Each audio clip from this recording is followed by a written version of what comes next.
Jó, capítulo de número 38.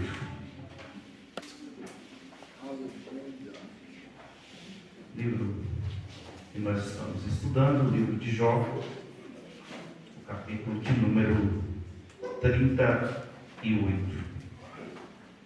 Após, você vai abrir o livro dos Salmos 34 e 19. Nós vamos fazer um paralelo aí entre esses dois textos. Salmo de número 38, apenas o verso 1. Jó. E depois Salmos 34, 19.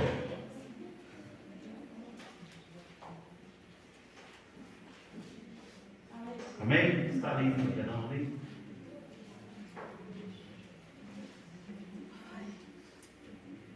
Diga comigo só essa primeira parte com a vírgula aí. Depois disto. Diga aí. Depois disto. O Senhor respondeu a Jó em um redemoinho e disse. Salmos, é só ir para frente um pouquinho, que o livro de Salmos já está na frente. 34 e 19.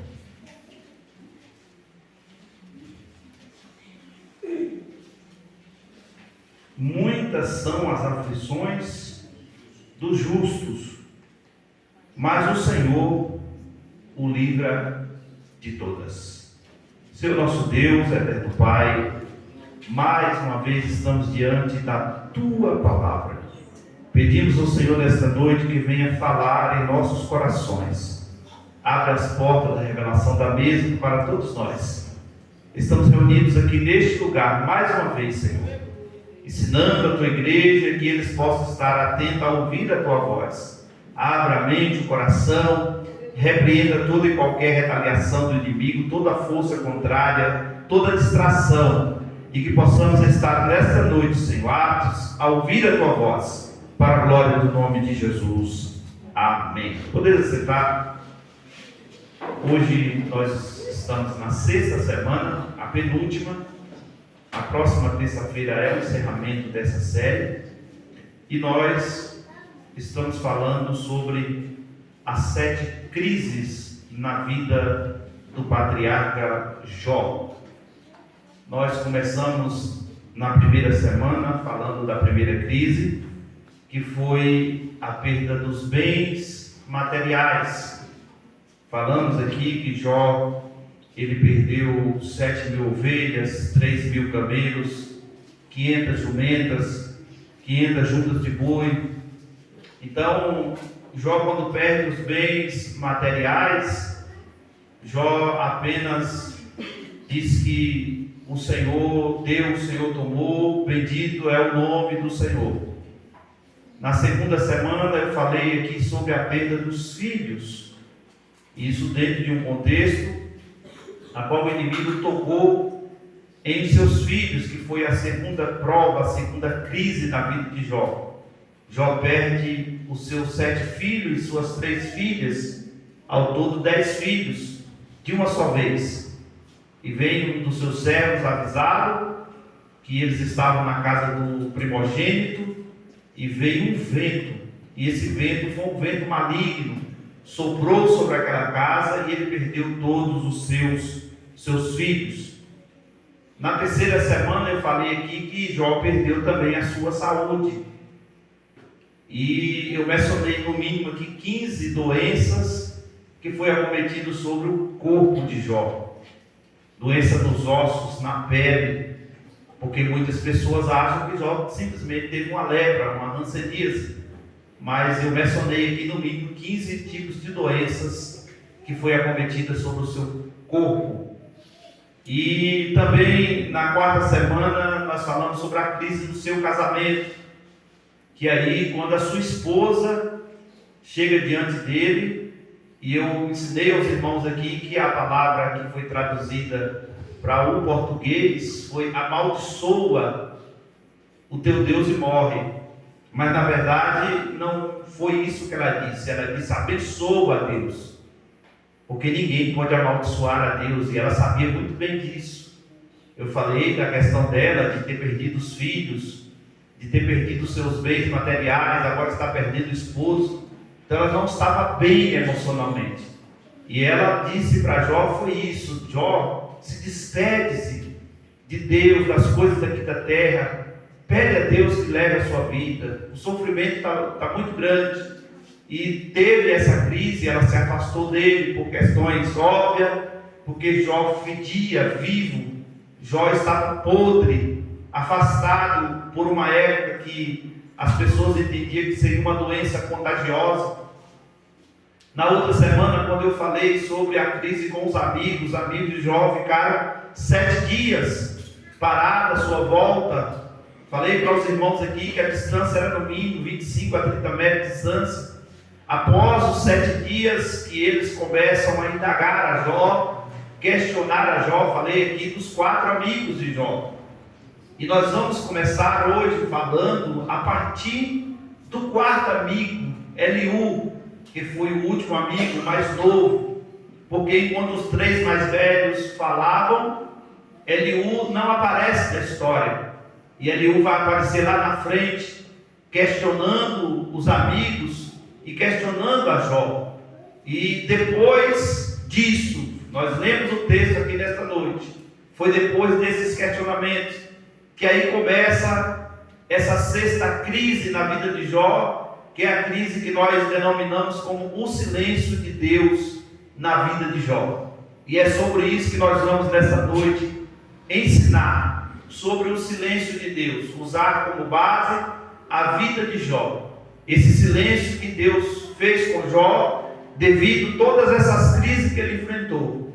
Essa foi a última crise, que foi a crise do silêncio de Deus.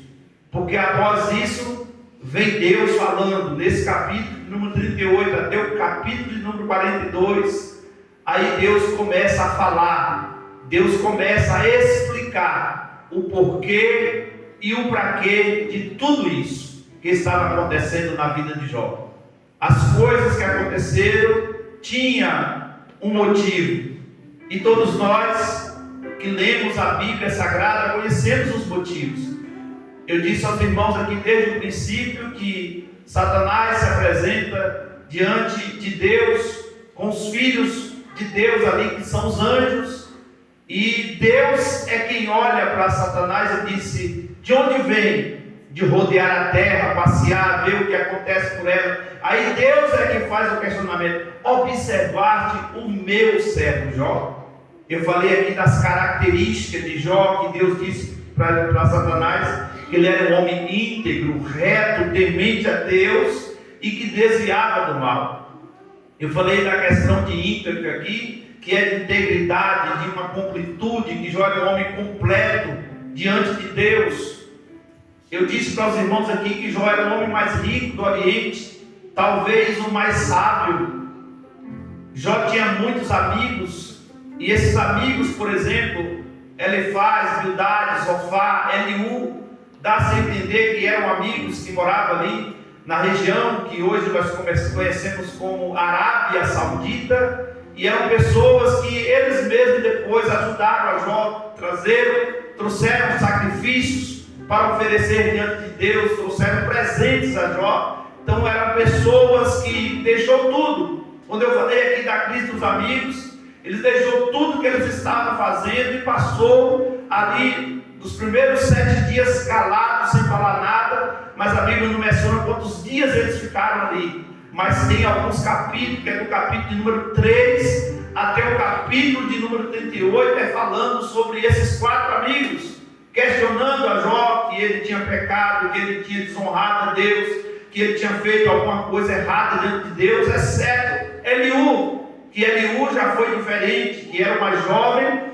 Eliú já faz outros questionamentos a eles e a Jó, e Jó sem entender o que estava acontecendo, mas mesmo assim ele permanece fiel, mesmo assim ele permanece de cabeça erguida, sabendo que a luta estava grande, a provação estava grande, mas ele não desistiu. E o próprio Deus, ele deu testemunho, dizendo que Jó era íntegro, completo, que Jó era reto. Eu falei que reto aqui é aquele que não olha para a direita nem para a esquerda, mas caminha para frente, olha para frente.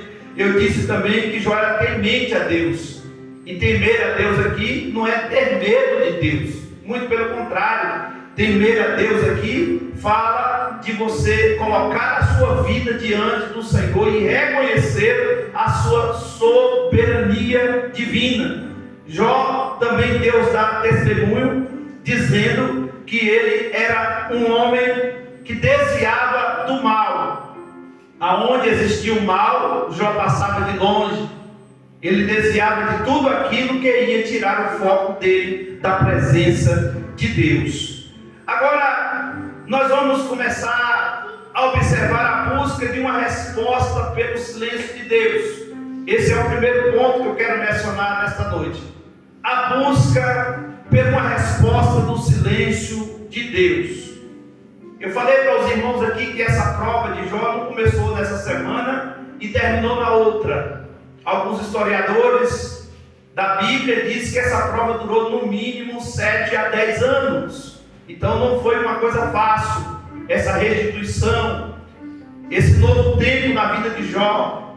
Nós vamos a semana que vem falar da restituição, fechar com chave de ouro esse ciclo de mensagens dentro do livro de Jó, nessa série, e nós vamos observar que o próprio Deus vem trazendo testemunho novamente, fazendo perguntas, porque Jó fez muitas perguntas a Deus. E aqui no mínimo tem umas 36 perguntas que Jó faz a Deus, e Jó também faz 56 aproximadamente perguntas que até hoje a ciência não consegue responder, a tecnologia não consegue responder e ninguém consegue responder, porque nós vamos ver isso a semana que vem. Então a busca por uma resposta de Deus no silêncio. Então, quando Deus se cala, isso não significa que Deus não está interessado em cada detalhe na sua vida, que Deus está ocupado demais para não te responder. Então, o silêncio de Deus, a busca pela resposta, o porquê que Deus está calado. Eu gostaria que você acompanhasse comigo o Salmo de número 139, o verso de número 7 e o verso de número 8, para os irmãos entenderem do que eu estou falando, porque Deus nunca lhe abandonou, mesmo nos piores momentos da sua vida. Deus nunca vai lhe abandonar. Salmo de número 139, versos 7 e 8, diz assim: para onde me irei do teu espírito, ou para onde fugirei da tua face? Isso aqui o salmista, ele está fazendo uma analogia que de Deus não se pode esconder. Ele coloca: se eu subir ao céu, tu aí estás. Se eu fizer no Sheol a minha cama, eis que ali tu estás também. Se tomar as asas da alva, se habitar nas extremidades do mar, até ali a tua mão me guiará e tua destra me susterá. Então Deus, Ele está com você em qualquer situação. Por mais que você não entenda o silêncio de Deus, por mais que você não compreenda a busca por a resposta do silêncio de Deus, mas como o salmista diz: para onde eu irei do teu espírito, ou para onde eu fugirei da tua face? Não existe lugar aonde Deus não possa te alcançar. Não existe situação em que Deus não está a par dela. Não existe problema no mundo material, no mundo espiritual, que Deus não tem o controle de toda e qualquer situação. As pessoas perguntam: aonde está Deus quando acontecem as guerras? Aonde estava Deus na pandemia? Aonde está Deus quando acontecem as tragédias? Deus está no mesmo lugar, agindo da mesma forma. E às vezes, quando não se tem resposta plausível para a situação que aconteça, vem para a Bíblia Sagrada, vem para a palavra de Deus, que ela tem resposta para tudo. Todas as coisas que nós vemos acontecer não é novidade para quem conhece a Bíblia, porque para quem está ligado na palavra de Deus, só acende o alerta e diz: olha, Deus falou que ia acontecer, está acontecendo. Então o mundo não entende às vezes o querem questionar, querem resposta. Mas você vai observar que os questionamentos que Jó fez a Deus, nenhum deles Deus explicou. Deus fez foi mais perguntas a ele. Porque Deus não precisa de dar satisfação para ninguém daquilo que ele faz. Apenas Deus disse para Satanás assim: ele é temente, ele é íntegro, ele se desvia do mal, ele é reto, ele é um homem que não vai pecar. Satanás falou: toca no que ele tem. Deus falou: vai lá, toca no que ele tem, tocou. Toca nos seus filhos, tocou. Toca na sua saúde, tocou. Toca no seu casamento, tocou. Toca nos seus amigos, tocou em tudo que você pensar. Mas mesmo assim Jó continuou firme, adorando e glorificando o nome do Senhor Deus Todo-Poderoso. E a gente percebe que algumas pessoas na Bíblia enfrentaram o silêncio de Deus. Eu quero mencionar aqui algumas delas. E só para não ficar só na antiga aliança, eu vou trazer para a nova aliança. Mateus capítulo 15, versículo 21 a seguir. A Bíblia trata de uma história de uma mulher cananeia, na região de Sidom, Ciro, Fenícia, grega por nacionalidade, não pertencia à nação de Israel, não tinha legalidade, porque Jesus estava ainda cumprindo a lei, e ela não tinha legalidade ainda de receber os milagres. Mas ela insiste no caminho e começa a gritar: Jesus, filho de Davi, tem misericórdia de mim. O discípulo olha para Jesus e falou: manda essa mulher calar, porque ela vem perturbando o tempo todo, está atrapalhando o culto, está atrapalhando a nossa caminhada. E a Bíblia diz que ela insistia e continuava gritando: filho de Davi, tem misericórdia de mim. E a Bíblia fala que por um tempo Jesus permanece em silêncio, não fala nada. Mas chega uma hora que Jesus quebra o silêncio, quebra o protocolo religioso.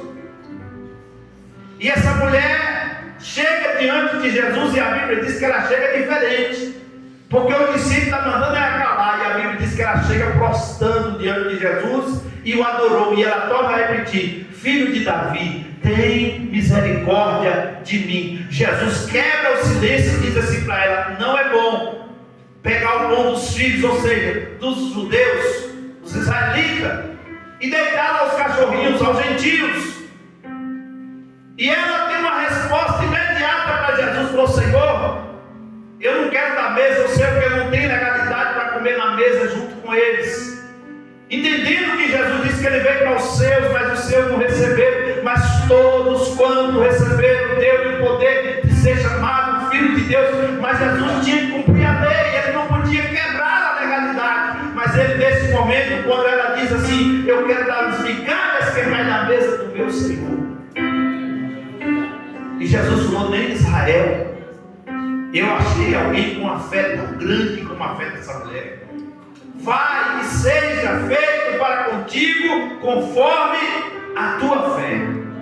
E a Bíblia diz que naquela mesma hora a menina, a filha dela, que estava endemoniada na casa, foi curada, foi liberta, foi transformada, porque Jesus quebrou o silêncio para trazer a resposta que ela precisava. Apenas duas pessoas na nova aliança, Jesus falou que a fé era grande, e todas as duas, nenhuma pertencia à nação de Israel. Essa mulher aqui, ela era grega, de nacionalidade, e o centurião era cidadão romano, apenas estava cumprindo o seu papel de um general, tomava conta de uma centúria, 100 homens ao seu comando.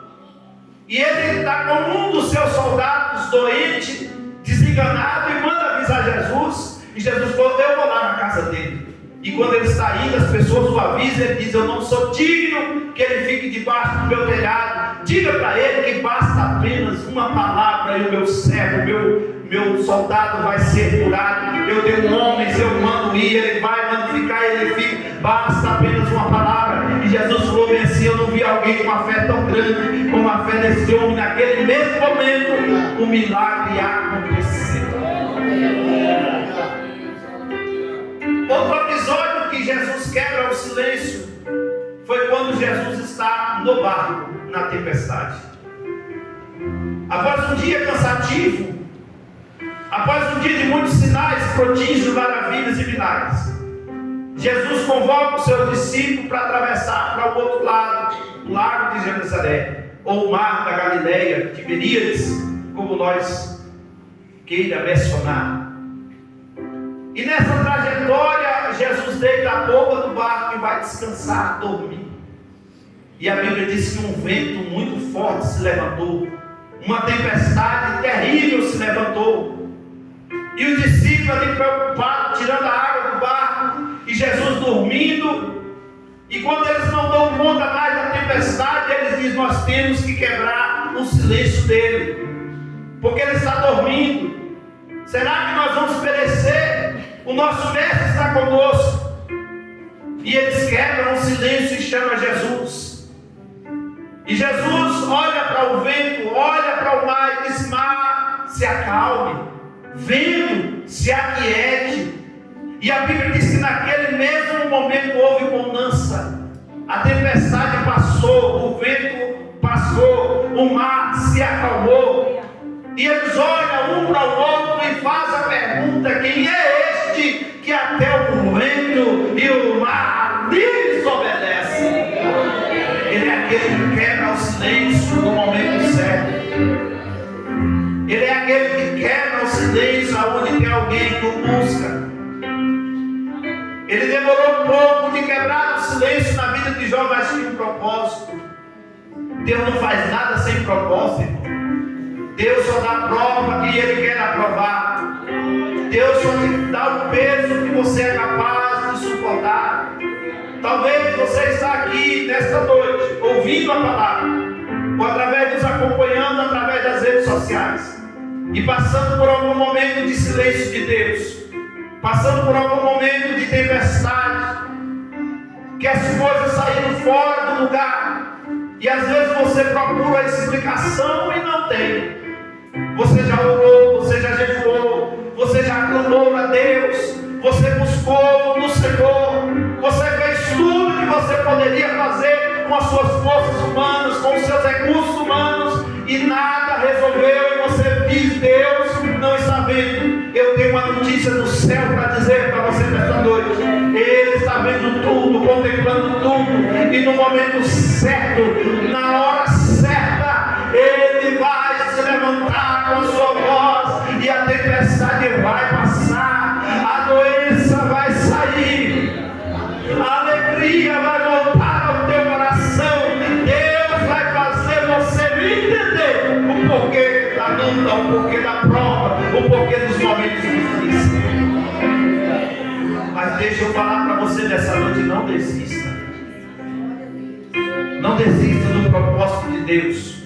O capítulo 19 de Jó, verso 7 ao verso 8, ele diz: clamo, socorro, mas ninguém responde, grito em protesto, mas não há justiça. Deus fechou o meu caminho para que eu não possa passar, e cobriu a minha escuridão na estrada. Jó está dizendo: Deus, eu estou clamando por socorro.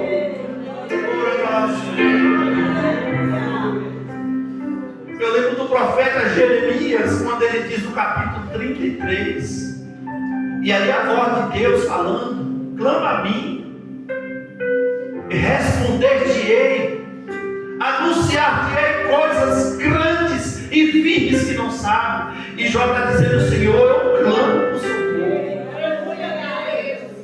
O salmista diz: eleva os meus olhos para os montes, de onde virá o meu socorro? Aí o Espírito enche a alma dele e diz: o teu socorro vem do Senhor, que fez os céus e que fez a terra. Jó não entendia, porque ele dizia: ninguém responde o meu grito, ninguém responde o meu protesto, ninguém vê a injustiça que foi feita sobre a minha casa. É como se Jó estivesse dizendo: irmão, ninguém sabe a dor que eu estou sentindo, a dor de perder os meus filhos, porque Jó só raspou as vestes, raspou a cabeça, e a Bíblia diz que ele prostrou e adorou diante do Senhor. Não é que ele prostrou dizendo: Deus, obrigado por ter matado os meus filhos, mas ele disse para Deus: Senhor, os filhos eram teus, não era meu, o Senhor só levou, bendito sei do teu nome, mas eu estou com o coração partido, eu estou com a alma ferida, eu estou angustiado. Ele dizia que nos momentos de dor da enfermidade, que os seus ossos se quebravam, a sua pele caía no seu corpo, aquele caco de telha era para arrancar os bichos do seu corpo. E ele dizia que tinha pesadelos durante a noite de tantas dores, insônia, gritos de desespero. Não tinha um remédio que poderia curar a sua dor, mas nem só a dor física, mas a dor na alma, sem entender. E o pior de tudo, Alessandro, é que ele não estava entendendo o que estava acontecendo, por isso que ele gritava por socorro, ele gritava protestando, dizendo: aonde está o meu Deus? Aleluia. E esse grito de socorro às vezes ecoa dentro de cada um de nós. Eu vou repetir o que eu já disse nas outras mensagens. Ninguém vai ser provado na terra mais igual João foi. Deus só fez isso uma única vez, não vai fazer nunca mais. Mas você pode dizer: pastor, eu passo por uma luta tão grande. Você nunca vai passar 1% do que João passou. Mas as provas que você passa são suas. São a cruz que Jesus falou que nós temos que carregar a cada dia. Você sabia que tem gente que, se Deus tirar a luta dele, ele desvia? Se tirar a luta dele, ele abandona a fé. Se tirar a luta dele, ele abandona o evangelho, ele não quer mais. Mas Deus às vezes permite a luta, porque é na luta que você adora. É na luta que você busca Deus. O povo de Israel, quando estava tudo numa boa, eles se esbaldava, não fazia tudo que é certo, Deus não deixa eu apertar eles. Aí Deus mandava de vez em quando os midianitas, os amalequitas. Deus mandava os sírios. Deus falava assim: vai lá, tira o que eles têm, porque eles têm que voltar a me adorar. Passavam 7 anos e Deus falava: agora, Gideão, vai lá, porque está na hora de eu libertar o meu povo. Porque não há luta que dura para sempre. Aleluia. Aleluia. A prova tem tempo de começar e tem tempo de terminar, meu irmão.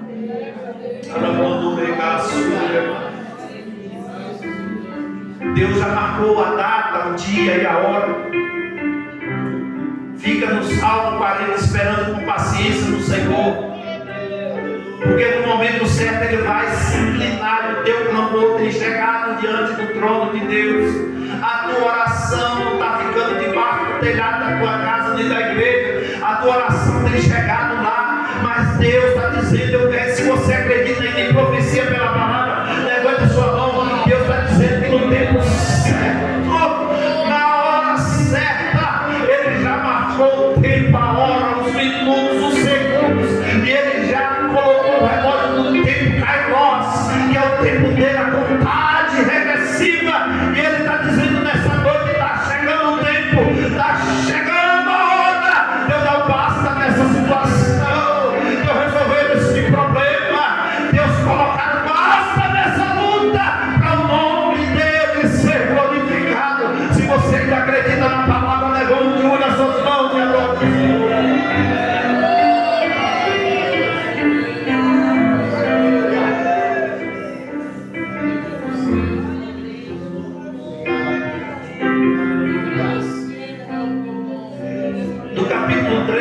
Até o capítulo de número 37 são os capítulos sem resposta. É onde que tem o silêncio de Deus.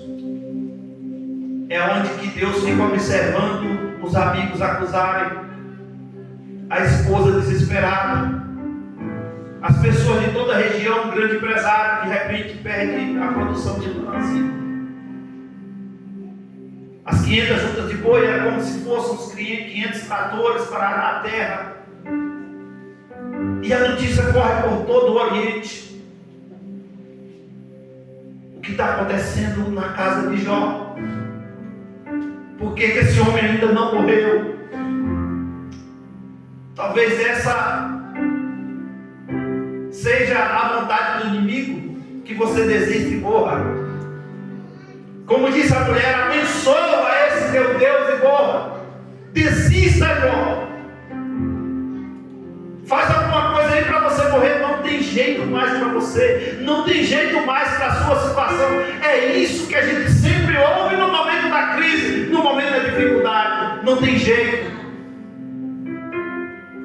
Você vai no médico e ele diz assim: olha, não tem não, manda para casa porque vai morrer.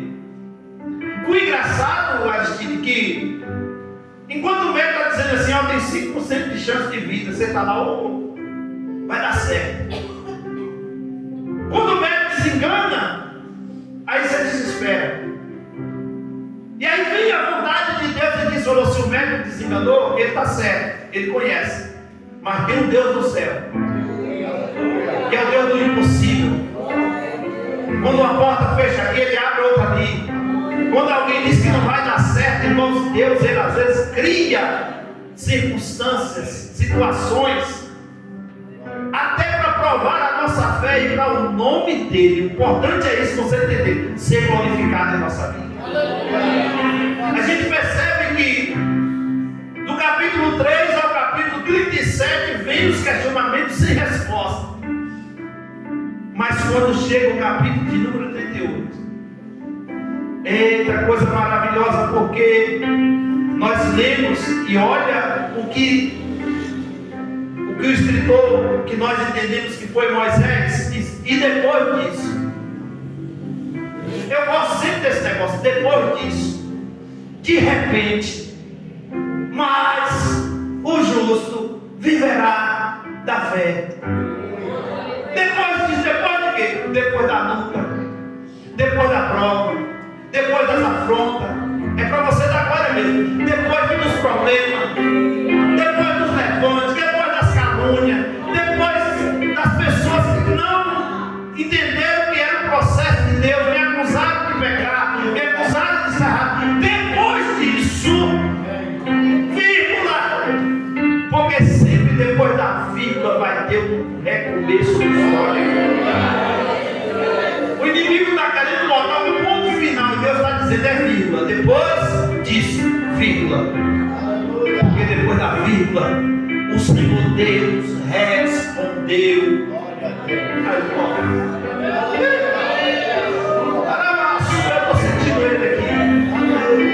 Tu nunca mais vai ser o mesmo depois disso. Minha irmã, tu nunca mais vai ser a mesma depois dessa luta, depois dessa prova. Suporte só mais um pouquinho essa dor. Suporte só mais um pouquinho essa angústia no seu coração. Não desista não. Não desista da tua família. Não desista dos teus filhos, continue orando por eles. Não desista do teu casamento, ainda tem resposta de Deus. Não desista do ministério. Não desista de servir a Deus. Não precisa entregar nada. Deus está no controle de tudo. É só um momento, vai passar. Eu digo uma palavra profética nessa noite ao teu coração, porque depois disso vai ter resposta de Deus. Calma, calma, calma o teu coração. Aquieta a tua alma. Diz o Senhor nessa noite: não temas, porque eu sou contigo. Não te assombres, pois eu sou o teu Deus. Eu te esforço, eu te ajudo, eu te sustento com a destra da minha.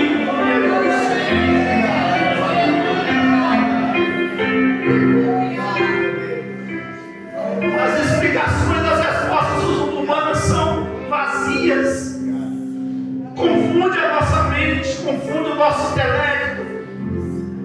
Mas a resposta de Deus, ela é robusta, ela é concreta, é firme. Jeremias disse que se você clamar, ele vai se inclinar, e as coisas de Deus são firmes que você nem sabe, mas Deus está estruturando a tua base para te dar força, para te dar coragem, para te dar ânimo, para te dar entendimento, para você poder suportar, para quando vir problemas ainda maiores, você está firme em Deus, firme na sua palavra e ter testemunho para contar para as pessoas: eu passei por isso que você está passando. E qual foi o segredo? Foi manter a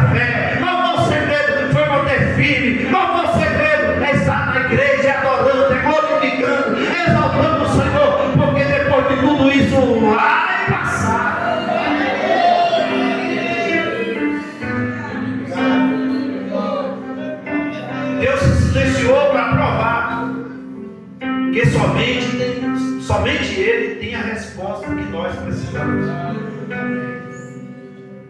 A Bíblia diz assim, acho que é Provérbios 16: o coração do homem faz planos, mas a resposta da língua ou da boca, ela vem do Senhor.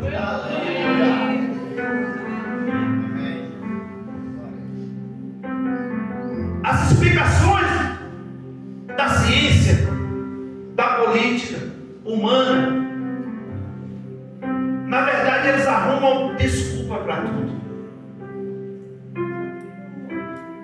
Está acontecendo isso, e tem os especialistas de plantão, de gabinete, né? Os especialistas dizem que é assim, assim, assim. Lembra da pandemia? Só tinha especialista. Se você colocar uma máscara, você não vai morrer. E morreu mais de 700 mil pessoas só no Brasil. Porque ninguém consegue explicar Deus. Tem um hino antigo que diz que ninguém explica a Deus. Os irmãos observam que o próprio Deus depois começa a fazer questionamento a Jó. Onde você estava, Jó? Quando eu criei o vento? Quando eu criei os mares? Quando eu criei as estrelas? Você está pensando que você é o quê, Jó?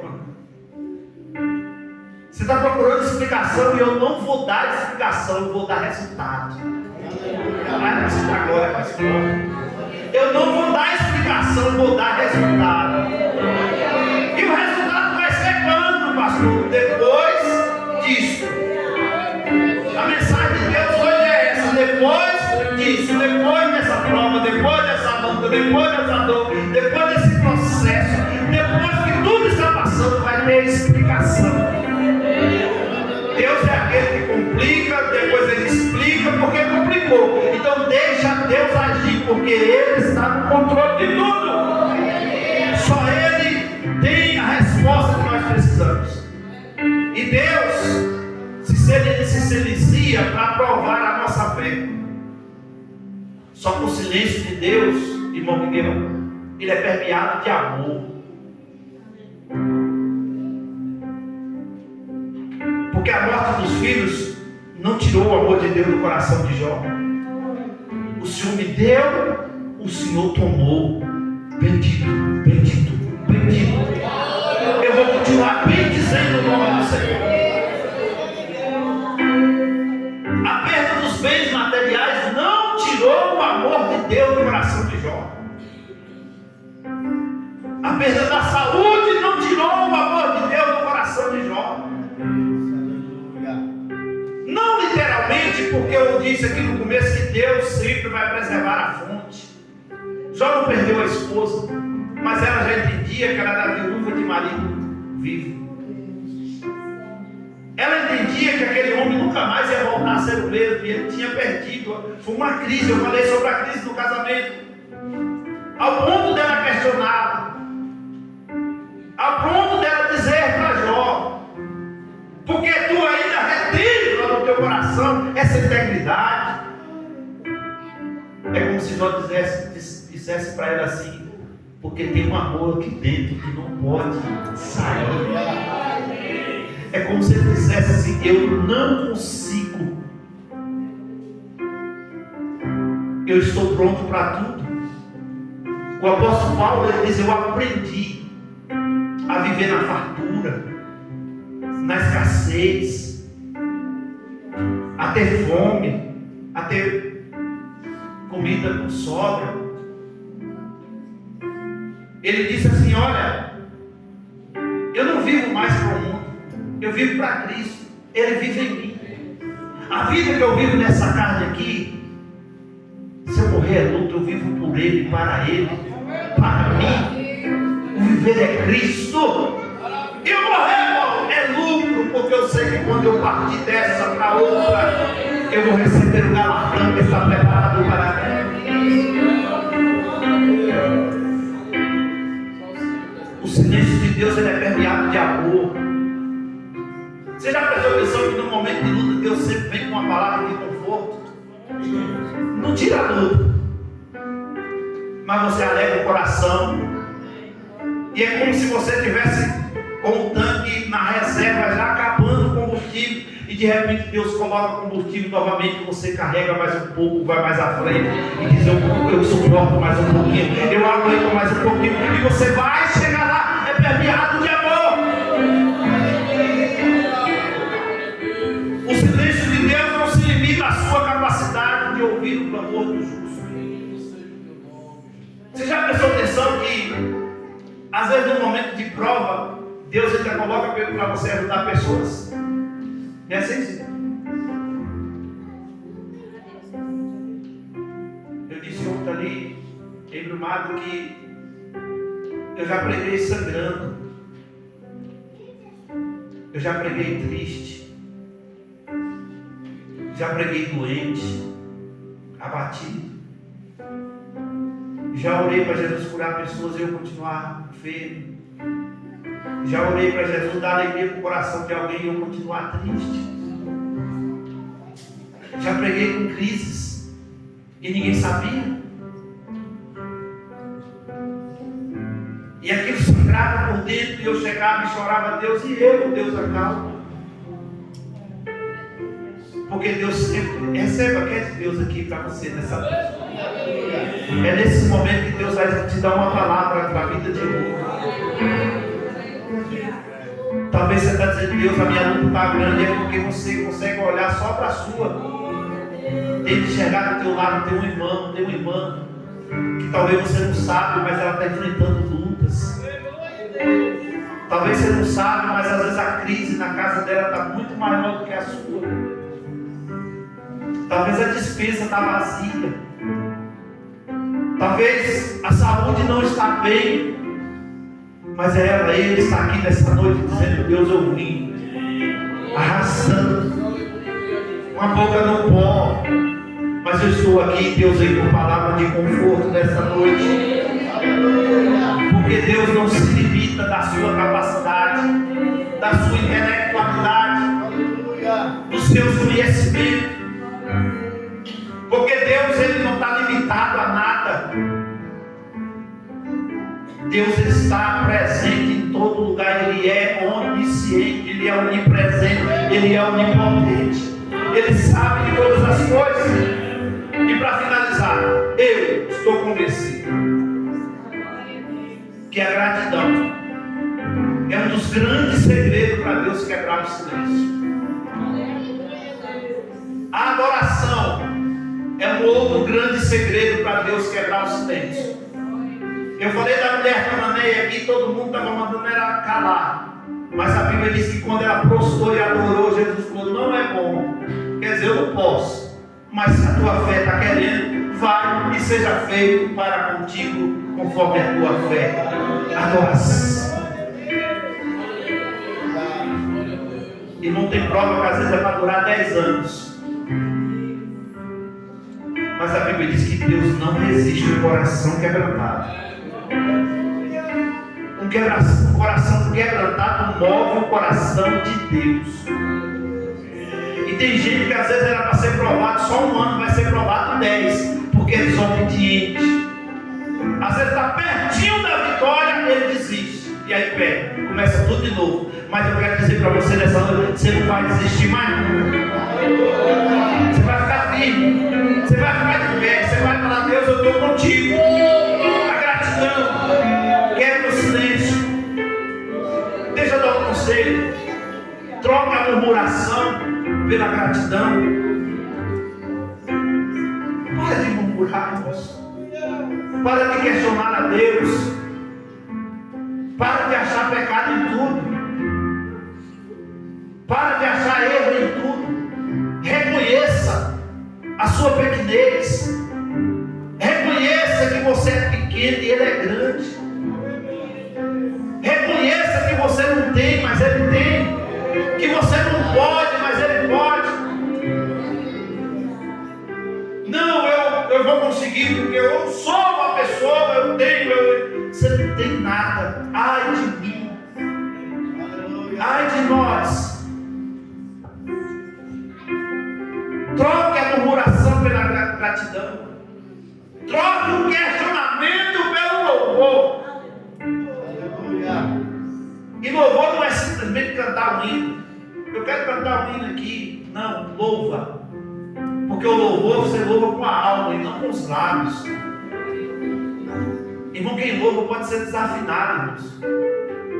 Você pode até não saber as notas musicais, pode não estar cantando de dó e você está lá em Fá maior, mas você está adorando a Deus. Você pode ser afinadinho, bonitinho, mas se você não adorar a Deus, o louvor só fica nas paredes. Mas quando você louva a Deus de coração, com a sua alma, com a sua vida, com a sua gratidão, esse louvor chega no trono do Pai. Você tem um amigo chamado Espírito Santo, e a Bíblia diz que ele intercede por nós com gemidos inexprimíveis. Sabe o que acontece? Às vezes faltam palavras, às vezes até nós ficamos em silêncio. Eu já ajoelhei para orar e não consegui falar nada, só chorar. E muitas vezes eu já falei, Deus, eu vou orar, e quando eu já tocar o joelho, não consegui orar. Mas o pensamento ligado ao céu, e de repente a resposta de Deus chegar, porque Deus conhece os teus pensamentos, Deus sabe as intenções do teu coração. Às vezes não é muitas palavras, às vezes é as poucas palavras, mas palavras bem colocadas. E pede a Jesus assim: Senhor, me ensina a orar. Espírito Santo, faz uma transcrição, porque o meu português não é polido, eu não sei falar direito, eu não consigo orar como deve, mas interpreta isso diante do Pai, me seja meu intérprete lá, e coloque diante do Pai aquilo que eu preciso. Por isso que Jesus diz: quando você for orar, não ora direto ao Pai, diga em nome de Jesus, porque é a porta que abre no céu, é o nome de Jesus, e você ora em oração, ela é atendida.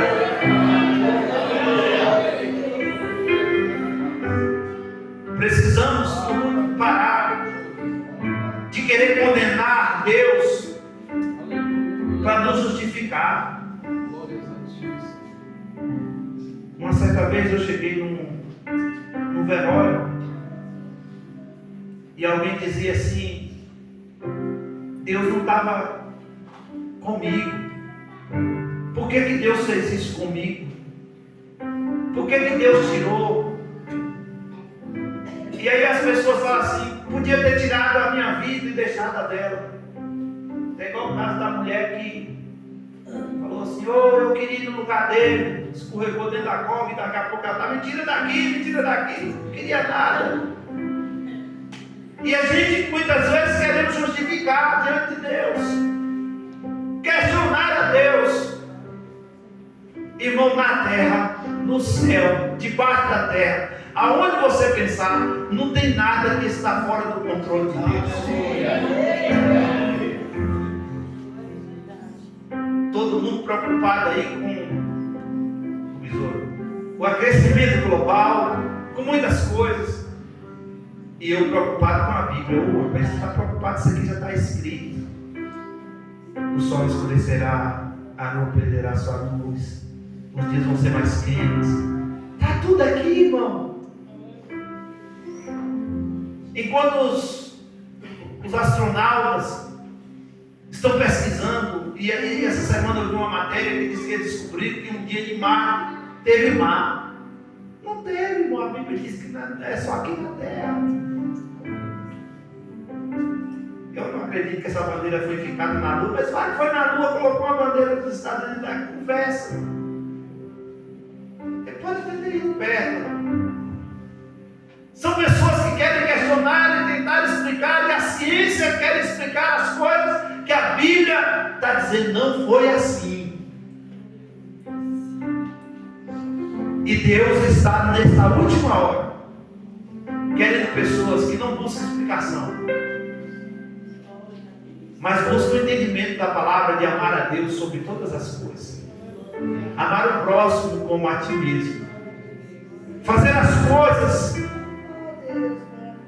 com a vontade de Deus sendo prevalecendo na sua vida. Isaías, e aqui eu encerro, capítulo 64, verso 4. Fica de pé. A Bíblia diz assim: porque desde a antiguidade não se ouviu, nem com os ouvidos percebeu, nem com os olhos se viu um Deus além de ti, que trabalha para aquele que nele espera. Eu vou ler novamente, porque essa palavra aqui não é de Isaías, essa palavra ela é de Deus, e é para você dar um glória a Deus o mais alto que você puder quando chegar no final desse versículo. Porque desde a antiguidade não se ouviu, nem com os ouvidos se percebeu, nem com os olhos se viu um Deus além de ti, que trabalha para aqueles que nele esperam. Se você espera no Senhor nessa noite, glorifique o nome dele. Se você espera no Senhor, Deus vai em qualquer hora, a qualquer momento quebrar esse silêncio, vai trazer a resposta para a sua casa, vai trazer a resposta para a sua família. Então esse é o momento de você adorar, esse é o momento de você glorificá-lo, esse é o momento de você adorar. Começa a ingerir agora a palavra de Deus no teu coração. Deixa ela ser o remédio que você precisa, deixa ela ser a água que sacia a tua sede, deixa ela ser o alimento que sacia a sua fome, deixa ela ser a paz que você precisa, deixa ela ser o bálsamo que cura a tua ferida, deixa ela quebrar o silêncio da tua boca com glória a Deus, com línguas estranhas, porque a palavra de Deus é como espada de dois gumes, que penetra na divisão da alma, do espírito, da junta, das medulas, é apta para discernir os pensamentos e até as intenções do seu coração. Eu não sei como você chegou, mas eu sei que o Senhor está aqui nessa noite para quebrar o silêncio da tua vida, porque a qualquer momento Ele vai agir. Você pode glorificar ao Senhor nessa noite. Você pode abrir a tua boca e falar em outras línguas. Você pode abrir a tua boca e adorá-lo na beleza da sua santidade. Você pode quebrar esse silêncio nesta noite. Dê glória, aleluia, glória ao Senhor.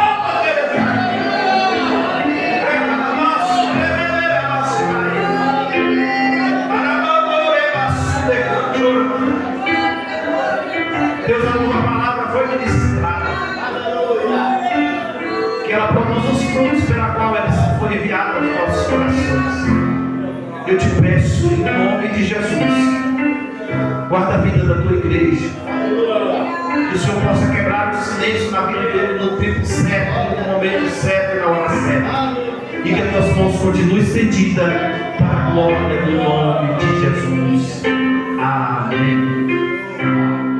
Faz assim com a sua mão, que o amor de Deus, a graça de nosso Senhor Jesus Cristo, a doce consolação do Espírito Santo seja com você, com a sua casa, com a sua família, com a alegria, todos possam dizer: certamente a bondade, a misericórdia me seguirão todos os dias da minha vida, e habitarei na casa do Senhor por longos dias. Amém. Quinta-feira estaremos de volta aqui no culto da vitória. Até a 2024. Igreja avivada e discipulada para o arrebatamento.